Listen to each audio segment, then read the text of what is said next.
Well, I want to come back to a point about our inability to predict the future, what will bring us happiness in the future, because there was one thing that you briefly mentioned in Stumbling on Happiness that brought me back to my days when I was more interested in the hippie lifestyle, I suppose, though I never actually embraced it entirely. But this is the suggestion that, well, if we aren't good at predicting the future, let's just live in the present. And you have some writing in which you gently poke fun about Ram Dass, who started life as Richard Alpert.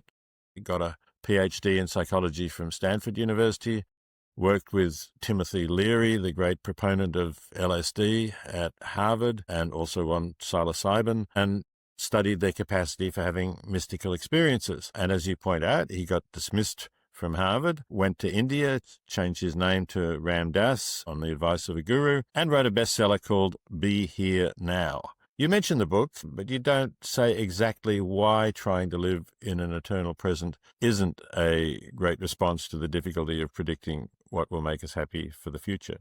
So tell us why it isn't. Well, I hope I didn't poke fun at Ram Dass, who was so important to me when I was actually a hippie, and is surely one of the people who is most responsible for me ultimately becoming a psychologist rather than something else. Because Be Here Now, when I read that book, just changed the course of my life. But I think I probably used the title and then tried to play off of the idea, should we be living in an eternal present? It's so obvious we shouldn't. I mean, where does one even begin to challenge the idea that we should be exactly here now and think nothing about tomorrow? There are people like that on Earth. They're called 2-year-olds. And you can imagine what it would be like if the entire Earth were populated only by them, right? There's got to be some healthy balance. Right.